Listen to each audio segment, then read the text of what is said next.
بايعتم به. مشاهدي الكرام، إن فضل الشهادة في كل الأديان وخاصة في الإسلام له فضل كبير، فهي من أرفع وأفضل المكانات. الشهادة في سبيل الله، والشهادة في سبيل حماية النفس وحماية الحقوق وحماية الأوطان. كم من شهداء في تاريخ مصر الحديث، كم من شهداء يوما بعد يوم لرجال صدقوا ما عاهدوا الله عليه. بسم الله الرحمن الرحيم. رجال صدقوا ما عاهدوا الله عليه، فمنهم من قضى نحبه ومنهم من ينتظر وما بدلوا تبديلا. صدق الله العظيم.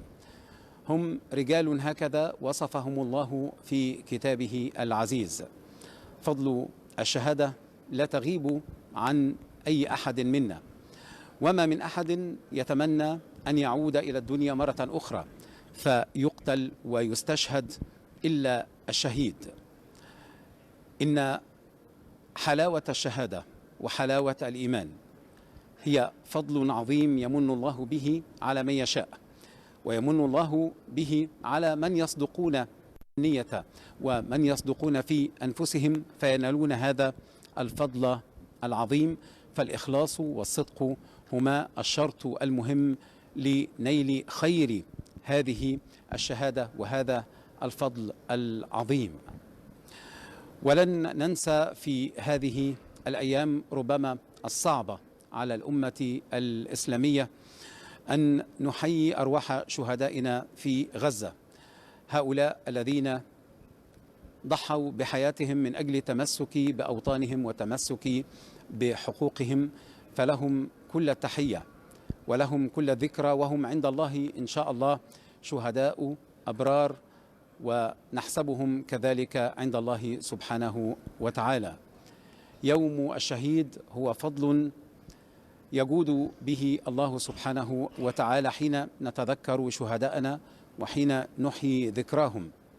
اليوم في حد ذاته هو فضل، والشهادة في حد ذاتها هي الفضل الأكبر والأعظم. وأن من الله علينا بأن نحتفي وأن نحتفل بهذا اليوم في كل عام، يوم 9 من مارس، نحيي ذكرى شهدائنا الكرام العظام الذين ضحوا بأنفسهم وضحوا بكل غال ونفيس من أجل أن يحيا الآخرون، من أجل أن يحيا الناس في أمن وسلام بدمائهم. هكذا قدموها، ربما جادوا بها في هذه الحياة، ربما عانوا وضحوا كثيرا، لكن ما ينتظرهم في الآخرة هو فضل كبير وفضل عظيم ولا ريب في ذلك.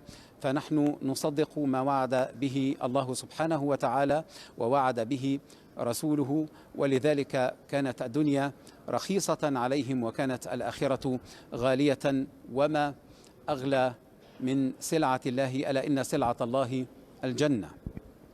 مشاهدي الكرام، في هذه الأيام المباركات تجتمع فرحتان: فرحة الشهداء حينما لقوا ربهم وحينما يلقون ربهم، وكذلك فرحة الصائم في رمضان حين الإفطار وحين الصيام أيضا. فالصيام قيمة كبيرة وموسم ننتظره في كل عام بكل شغف وبكل حب وبكل تقدير. هي أيام، بل هي ساعات قلائل، ويبدأ الشهر الكريم، الشهر العظيم، شهر رمضان المبارك. كل عام وأنتم بخير، ومصرنا بخير، والأمة الإسلامية كلها بخير. الآن نستمع إلى آيات مباركات يتلوها القارئ الشيخ حجاج الهنداوي. بسم الله الرحمن الرحيم.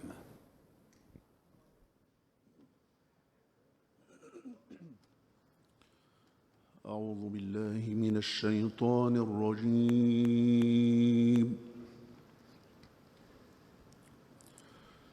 بسم الله الرحمن الرحيم.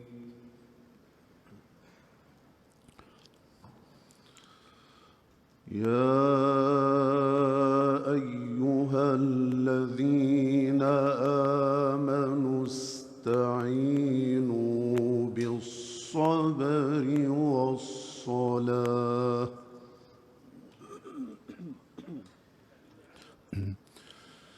إن الله مع الصابرين.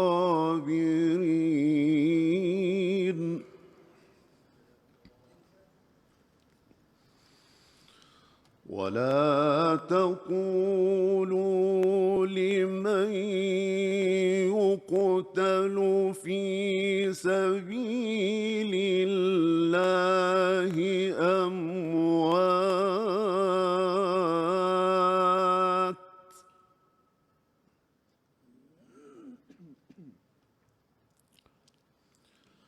بل أحياء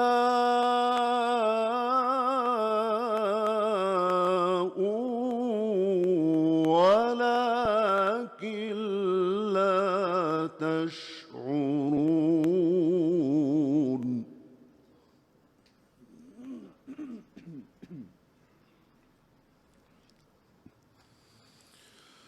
ولنبلونكم بشيء من الخوف والجوع ونقص من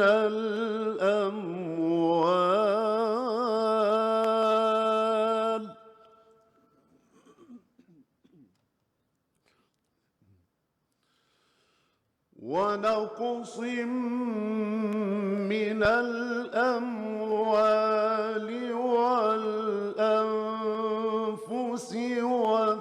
والثمرات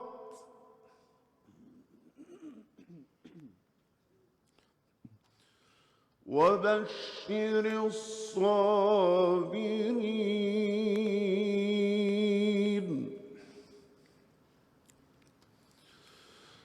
الذين إذا أصابتهم مصيبة قالوا إنا لله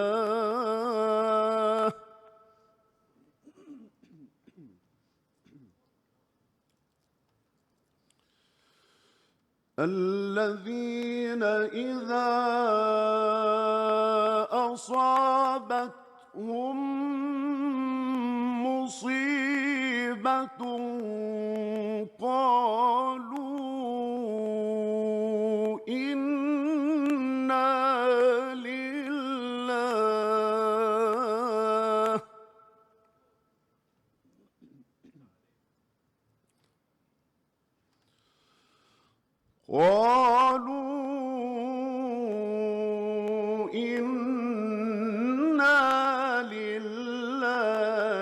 وإنا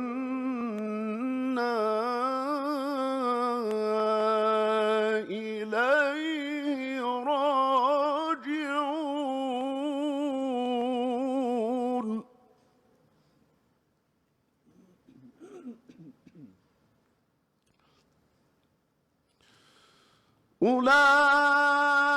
أولئك عليهم صلوات من ربهم ورحمة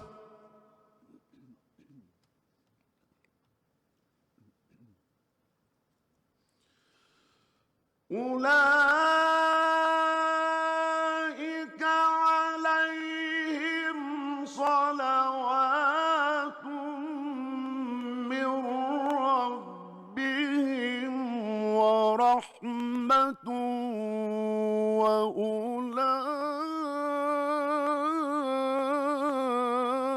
وأولئك هم المهتدون.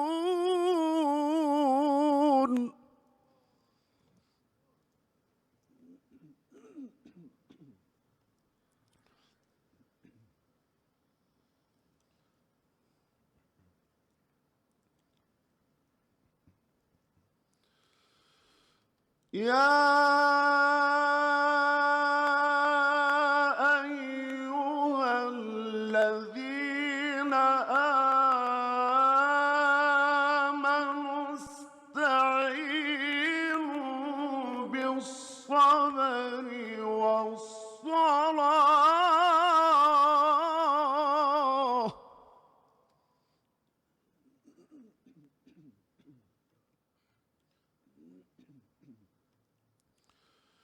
إن الله مع الصابرين.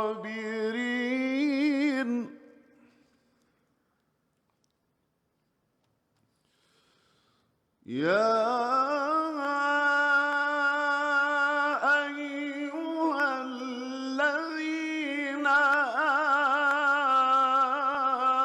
آمنوا استعينوا بالصبر والصلاة إن الله مع الصابرين.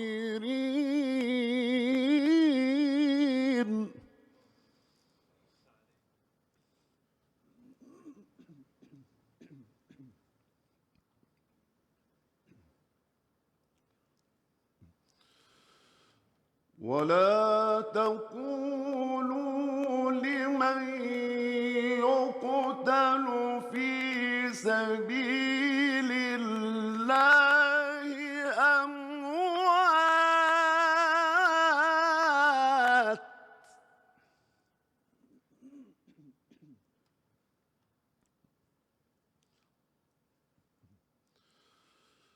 ولا تقولوا لمن يقتل في سبيل الله أموات،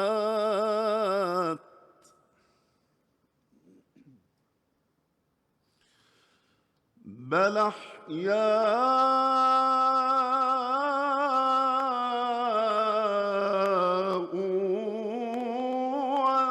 ولكن لا تشعرون.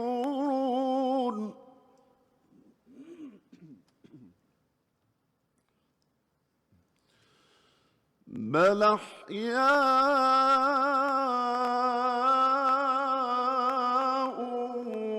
ولكن لا تشعرون.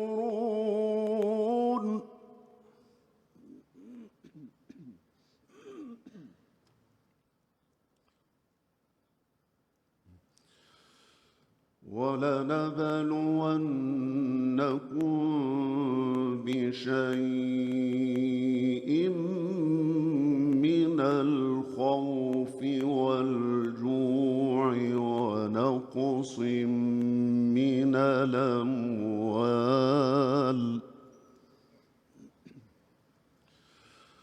ونقص من الأموال والأنفس والثمرات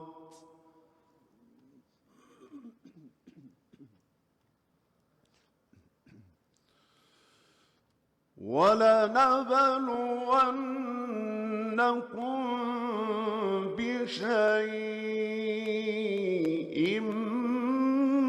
من الخوف والجوع ونقص من الأموال والأنفس والثمرات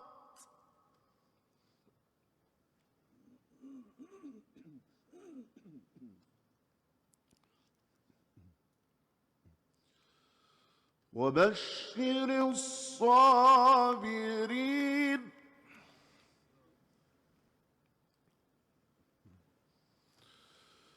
وبشر الصابرين.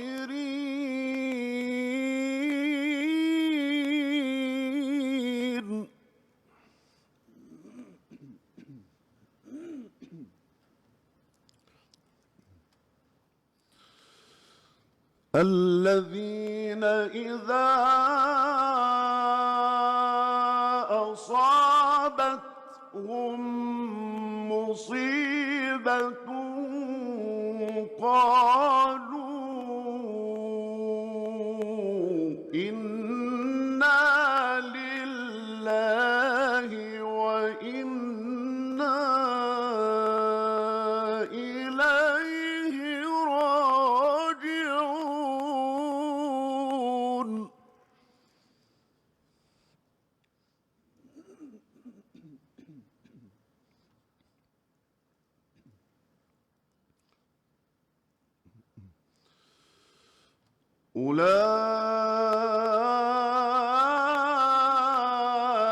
أولئك عليهم صلوات من ربهم ورحمة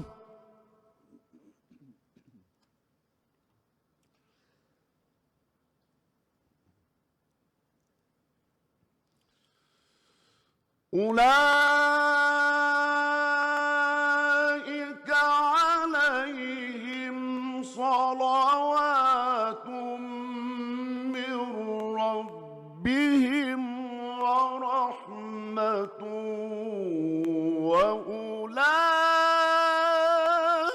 وأولئك هم المهتدون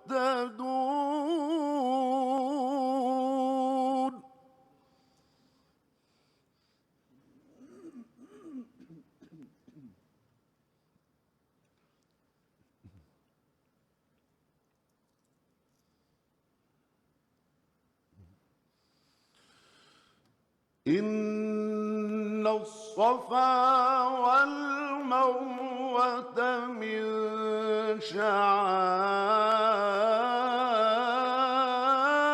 شعائر الله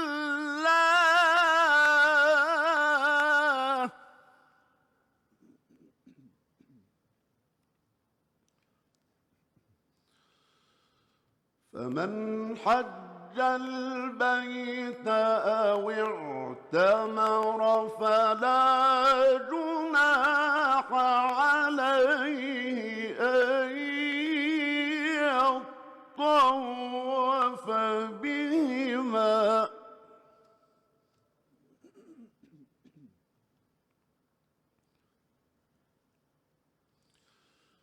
ومن تطوع خيرا فإن الله شاكر عليم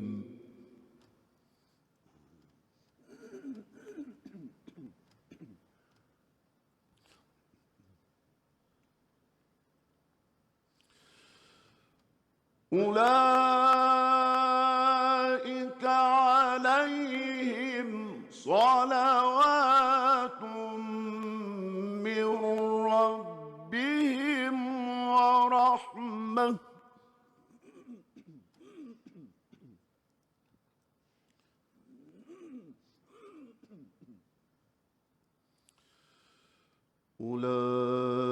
أولئك عليهم صلوات من ربهم ورحمة وأولئك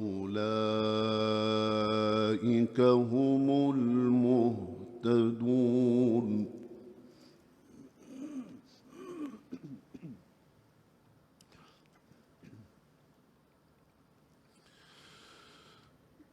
إن الصفا والمروة من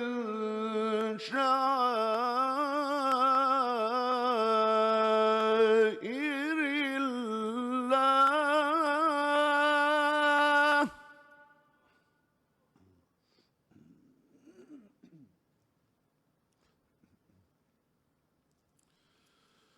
فمن حج البيت أو اعتمر فلا جناح عليه أن يطوف بهما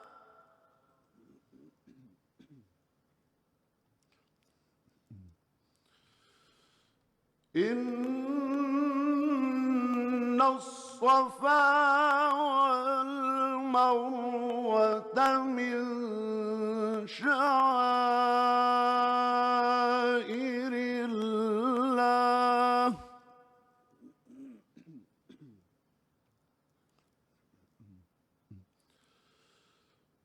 فمن حج البيت أو اعتمر فلا جناح عليه أن يطوف بهما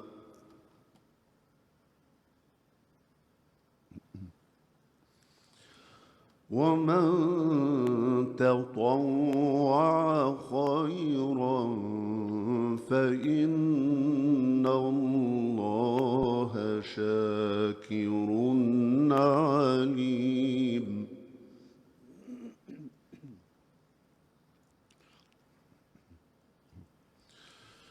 بسم الله الرحمن الرحيم. لقد كان لكم في رسول الله أسوة حسنة لمن كان يرجو الله واليوم الآخر وذكر الله كثيرا.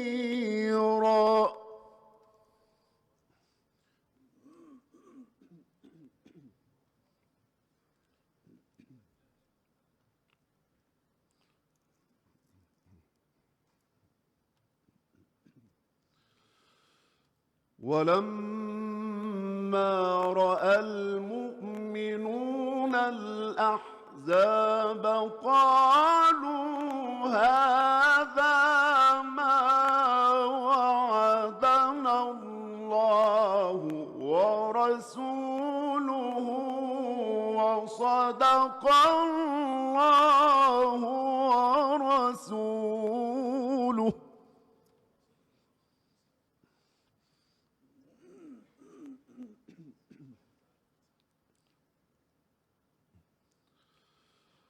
وما زادهم إلا إيمانا وتسليما.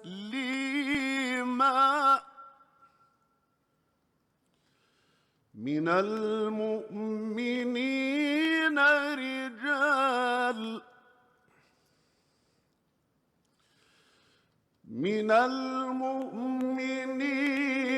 رجال صدقوا ما عاهدوا الله عليه فمنهم من قضى نحبه ومنهم من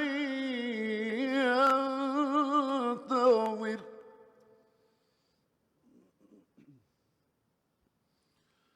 وما بدلوا تبديلا.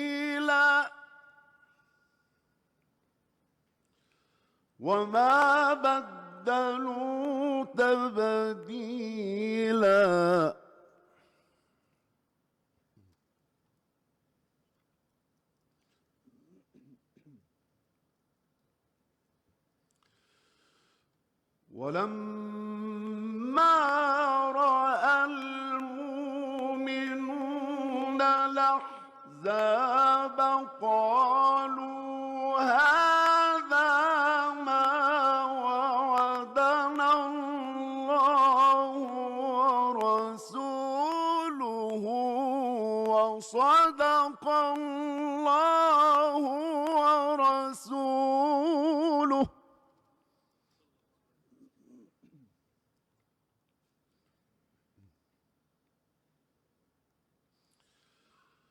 وما زادهم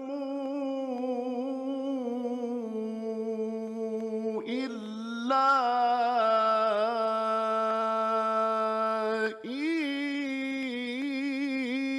إيمانا وتسليما.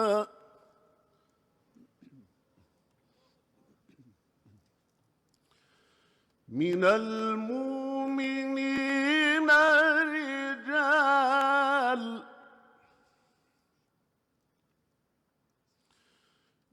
المؤمنين رجال صدقوا ما عاهدوا الله عليه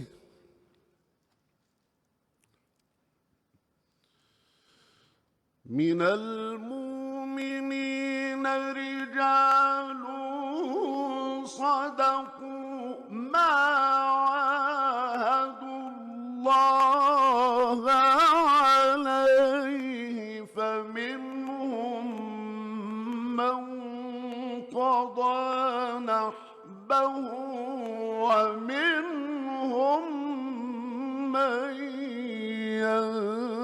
ينتظر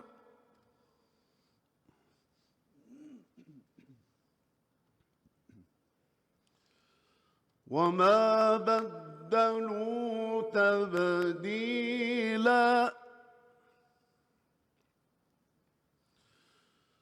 وما بدلوا تبديلا ليجزي الله الصادقين بصدقهم ليجزي الله الصادقين بصدقهم ويعذب المنافقين إن شاء أو يتوب عليهم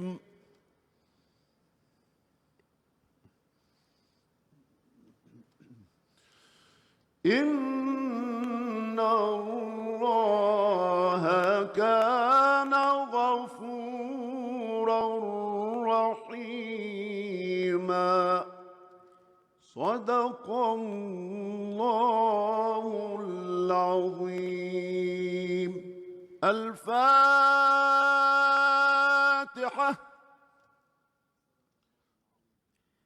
بسم الله الرحمن الرحيم. الحمد لله رب العالمين الرحمن الرحيم مالك يوم الدين إياك نعبد وإياك نستعين اهدنا الصراط المستقيم صراط الذين أنعمت عليهم غير المغضوب عليهم ولا الضالين آمين. صدق أصدق القائلين صدق الله رب العالمين ونحن على ذلك من الشاهدين. مشاهدينا الكرام من مسجد المشير طنطاوي بالقاهرة الجديدة، ننقل لحضراتكم شعائر صلاة جمعة اليوم، وقد حان الآن موعد آذان الظهر، ويقيم الأذان الشيخ عبد الله خالد حماقي.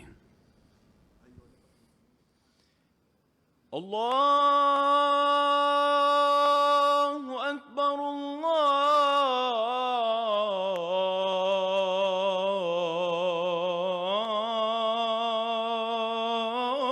الله أكبر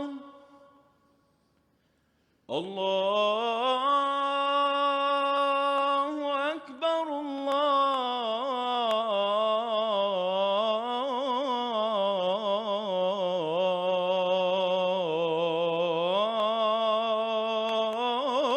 الله أكبر. أشهد أن لا إله إلا الله.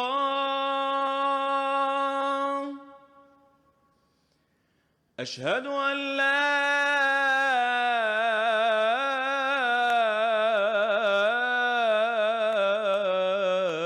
إله إلا الله.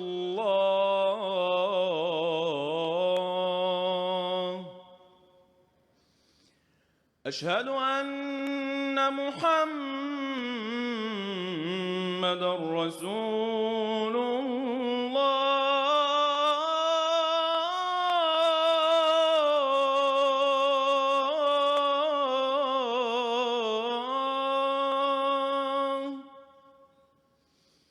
أشهد أن محمدًا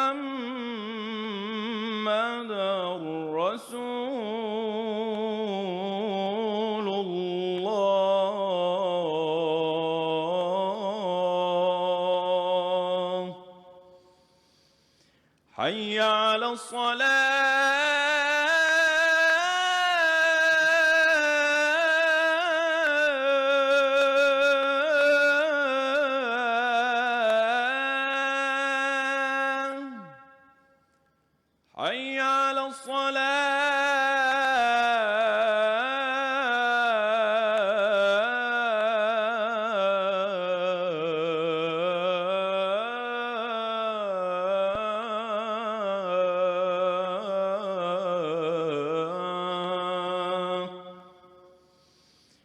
حي على الفلاح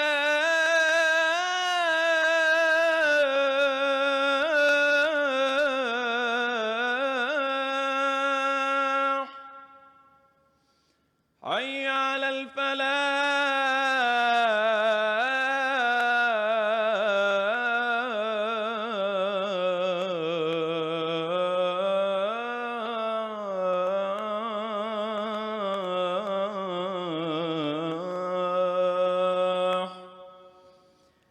الله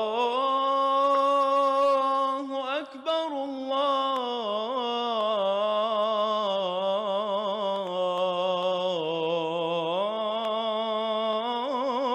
الله أكبر لا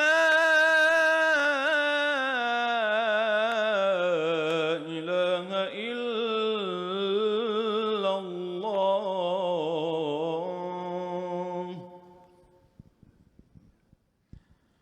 حقا وصدقا لا إله إلا الله. إذن رفع أذان الظهر حسب التوقيت المحلي لمدينة القاهرة، وعلى المقيمين خارجها مراعاة فروق التوقيت. هذه الجمعة جمعة هي عيد في السماء، وكذلك هي عيد في الأرض. تحتفي مصر هذه الأيام بيوم الشهيد، وكذلك بقدوم شهر رمضان المبارك. فكل عام وحضراتكم بخير. ويلقي خطبة اليوم الدكتور سيد عبد الباري، وستكون الخطبة عن الشهادة وفضلها، وعن الشهداء، وعن مسيرة الأمة الطويلة ومصر في تقديم البطولات والتضحيات. وهنيئا لمن نال الشهادة مخلصا صادقا، فما أرفعها وما أعظمها من درجة، وما أعظمها من طريقة لدخول الجنة ومجاورة الأبرار والصديقين، بل والرسل الكرام. مشاهدينا الكرام، أوشك المصلون أن يفرغوا من أداء سنة الظهر، وبعد قليل يلقي الدكتور سيد عبد الباري خطبة الجمعة اليوم. فكل عام وحضراتكم بخير. تقبل الله منكم صالح الأعمال، وتقبل الله شهركم. الله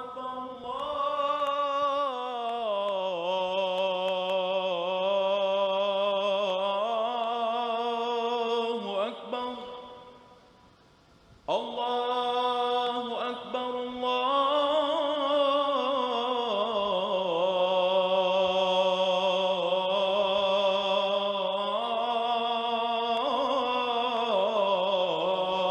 أكبر. أشهد أن لا إله إلا الله. أشهد أن لا إله إلا الله.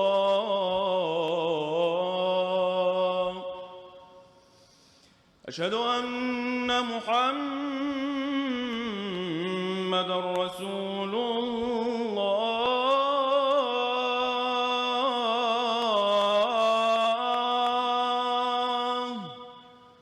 أشهد أن محمدًا رسول الله.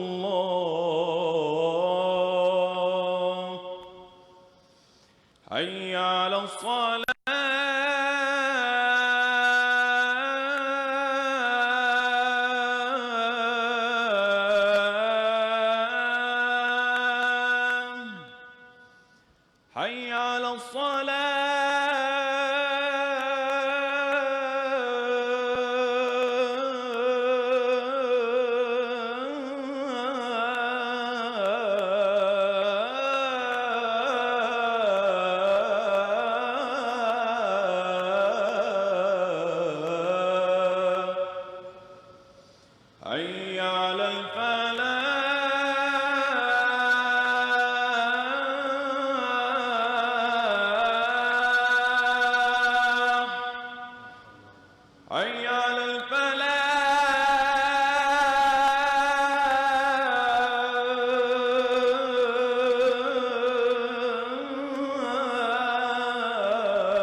الحمد لله وحده، والصلاة والسلام على من لا نبي بعده، وأشهد أن لا إله إلا الله وحده لا شريك له، وأشهد أن سيدنا محمدًا عبده ورسوله صلى الله وسلم وبارك عليه وعلى آله الطيبين وأصحابه الغر الميامين وعلى من تبعهم بإحسان إلى يوم الدين. يا أيها الذين آمنوا اتقوا الله حق تقاته ولا تموتن إلا وأنتم مسلمون. أما بعد، عباد الله، فلكل أمة من الأمم أيامها التي تفاخر بها، ولكل شعب من الشعوب ذكرياته التي يتوقف عندها، وللأمة المصرية من الأيام والذكريات ما يفوق الحد والوصف. ولعل هذا اليوم، وهو يوم الشهيد، يوم مجيد على كل أبناء هذا الوطن، ومبعث احتفالنا واحتفائنا بأيامنا الوطنية وذكرياتنا القومية تمجيد الحرية وشحذ العزائم وتوجيه الهمم إلى القيام بالأعمال المرضية الداخلية والخارجية المدنية منها والعسكرية. عباد الله، إن الشهداء هم أنبل بني البشر بعد السادة الأنبياء والرسل، ولم لا؟ وقد جعلهم الله تعالى في رتبة عالية ومنزلة غالية، ضحوا بأنفسهم وبذلوا أرواحهم فقبلها الله تعالى منهم، ومن أوفى بعهده من الله. جعل الله الشهداء في مصاف الملائكة العالين، في مصاف الملائكة المقربين. قال: والشهداء عند ربهم لهم أجرهم ونورهم. وقال عن ملائكة قدسه: إن الذين عند ربك لا يستكبرون عن عبادته. فالملائكة عند الله والشهداء عند الله، عندية مقام وعندية مكانة، ولذا لا يعرف الهم إلى قلوبهم سبيلا، ولا الغم إلى نفوسهم طريقا. قال الله تعالى في آل عمران: فرحين، فرح دائم وسرور مستمر، منصوبة على الحالية بالظرف عند ربهم، فهم في فرح، هم في سرور بكريم استجابتهم وعظيم إنابتهم، الذين استجابوا لله والرسول من بعد ما أصابهم القرح، من بعد ما أصابهم القرح. ولذا يأتي الشهيد يوم القيامة في ساحة العرض في هيئة مخصوصة تتطلع لها الأعناق إجلالا وتنحني لها الهامات احتراما. يقول أسعد الخلق صلى الله عليه وسلم: والذي نفس محمد بيده لا يكلم أحد، أي لا يجرح، لا يكلم أحد في سبيل الله، والله أعلم بمن يكلم في سبيله، إلا وجاء يوم القيامة اللون لون الدم، والريح ريح المسك، يؤمنه الله الفتان والفزع الأكبر، ويجري عليه رزقه ويجري عليه عمله. فإذا كان يوم القيامة ألبس الله الشهيد تاجا موسوما بتاج الوقار، الياقوتة منه خير من الدنيا وما فيها. من عاش سادتي الكرام بهذه العقائد السنية وهذه المواجيد الربانية عاش رضي الفؤاد مسيح الآلام فسيح الأحلام، عاش والإقدام لا يدني من الموت، والإحجام لا يطيل في العمر، فالإقدام والإحجام بالنسبة للموت سيان، لكنهما عند الله يفترقان، وفي الذكر والفخر ضدان. من عاش على هذا عاش وأمام ناظريه، وما كان لنفس أن تموت إلا بإذن الله كتابا مؤجلا يمر على صفحات قلبه. قل لن يصيبنا إلا ما كتب الله لنا هو مولانا وعلى الله فليتوكل المؤمنون.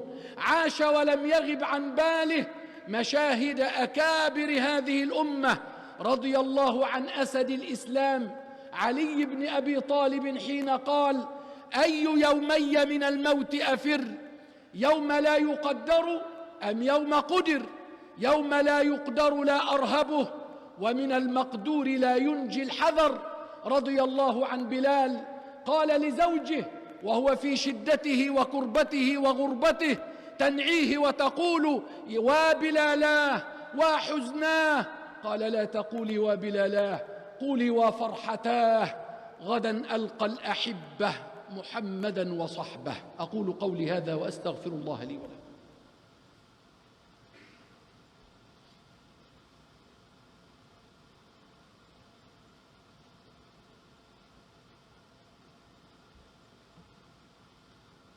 الحمد لله وحده، وأصلي وأسلم على من لا نبي بعده.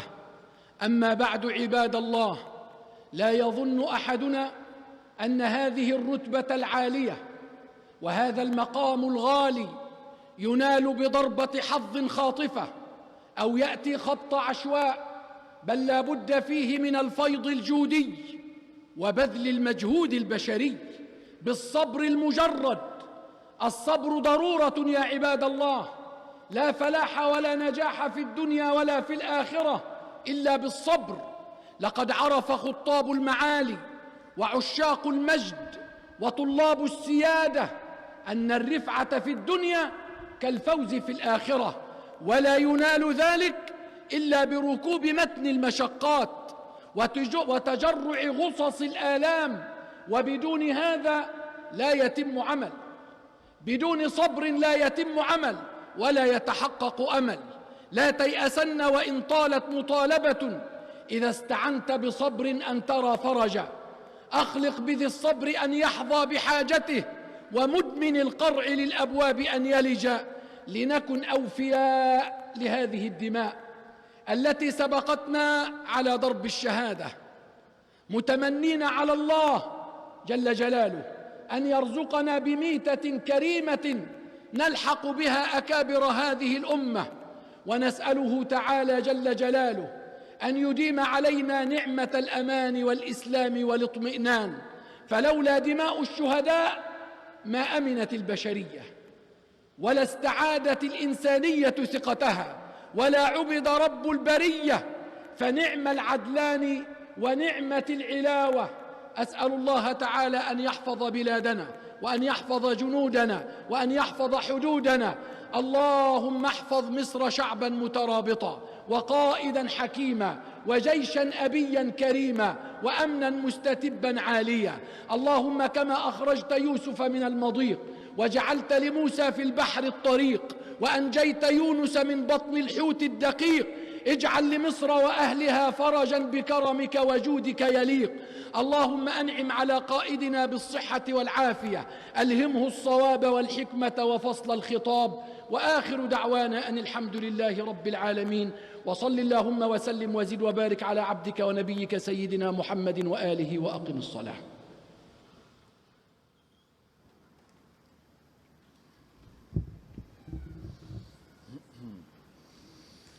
الله أكبر الله أكبر، أشهد أن لا إله إلا الله، أشهد أن محمدًا رسول الله. حي على الصلاة، حي على الفلاح، قد قامت الصلاة، قد قامت الصلاة. الله أكبر الله أكبر لا إله إلا الله. لا إله إلا الله سيدنا محمد رسول الله صلى الله عليه وسلم. استووا اعتدلوا. الله أكبر. الله أكبر.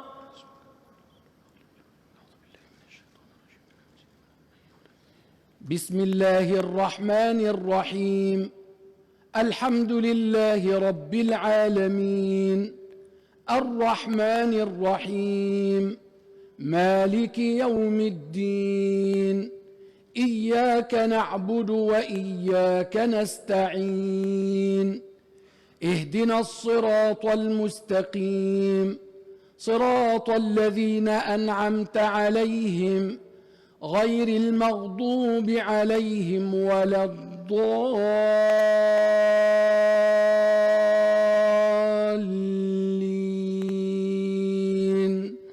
آمين.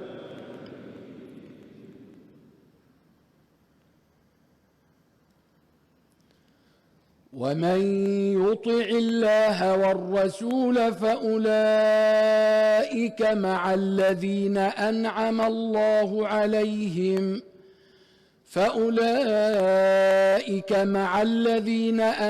الله عليهم من النبيين والصديقين والشهداء والصالحين وحسن أولئك رفيقا ذلك الفضل من الله وكفى بالله عليما. الله أكبر.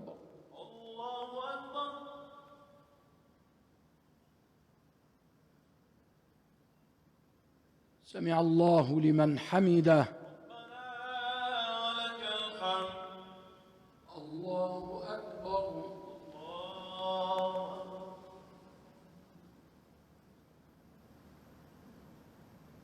الله أكبر. الله أكبر.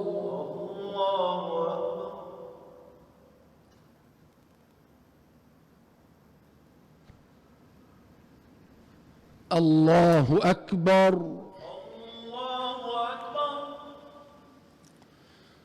بسم الله الرحمن الرحيم. الحمد لله رب العالمين الرحمن الرحيم مالك يوم الدين إياك نعبد وإياك نستعين اهدنا الصراط المستقيم صراط الذين أنعمت عليهم غير المغضوب عليهم ولا الضالين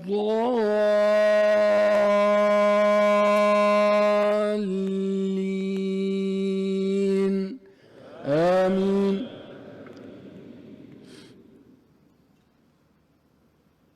بسم الله الرحمن الرحيم. قل هو الله أحد الله الصمد لم يلد ولم يولد ولم يكن له كفوا أحد. الله أكبر.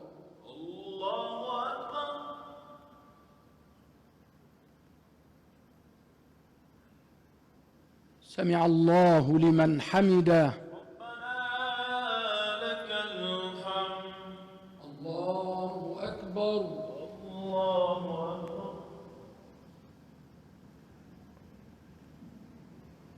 الله أكبر.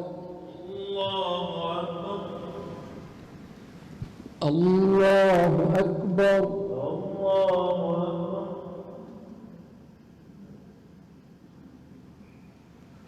الله أكبر.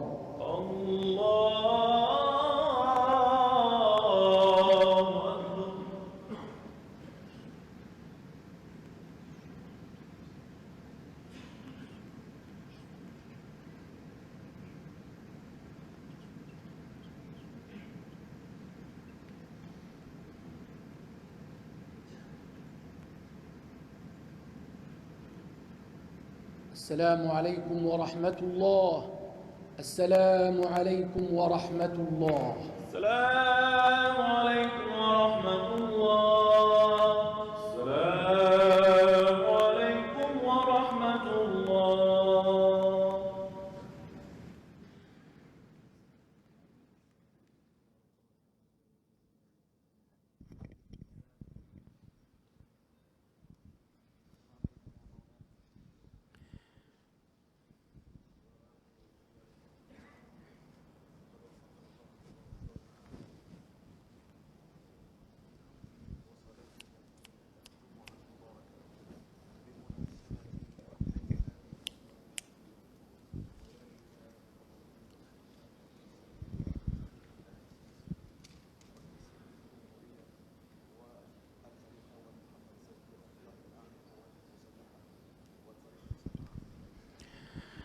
مشاهدينا الكرام، فرغ المصلون من أداء صلاة جمعة اليوم، وقد أدى السيد الرئيس عبد الفتاح السيسي رئيس الجمهورية القائد الأعلى للقوات المسلحة صلاة الجمعة في مسجد المشير بالقاهرة الجديدة.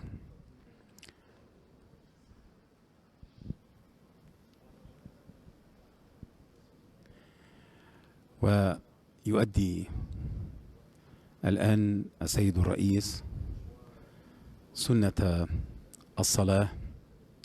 بسم الله الرحمن الرحيم. فإذا قضيت الصلاة فانتشروا في الأرض وابتغوا من فضل الله.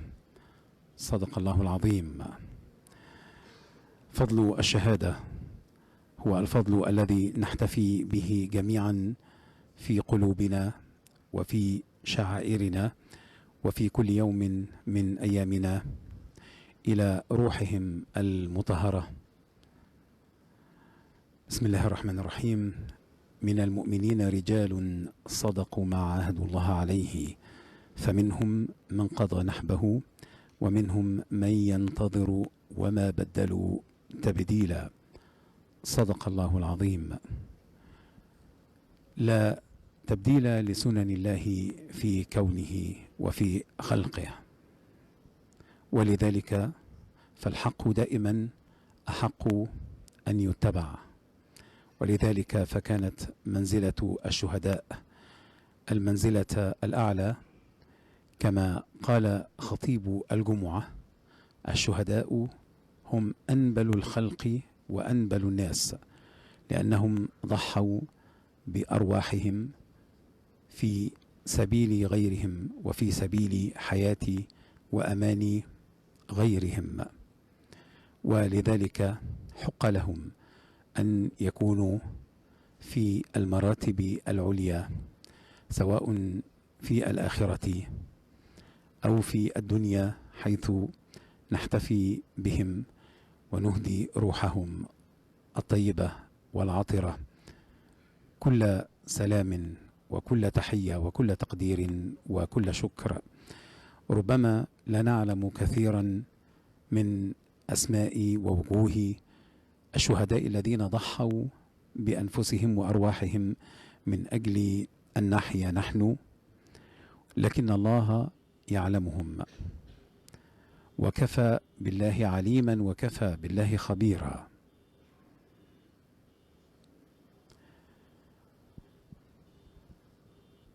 إذن قضيت الصلاة التي حضرها السيد الرئيس عبد الفتاح السيسي وكبار رجال الدولة وكبار قادة القوات المسلحة وعدد من ضباط وأفراد القوات المسلحة في الجمعة الأخيرة قبل استقبالنا شهر رمضان المعظم. تقبل الله شهركم وتقبل أيامكم وتقبل أعمالكم كلها. مشاهدي الكرام، كل عام وأنتم وكل من تحبون بخير.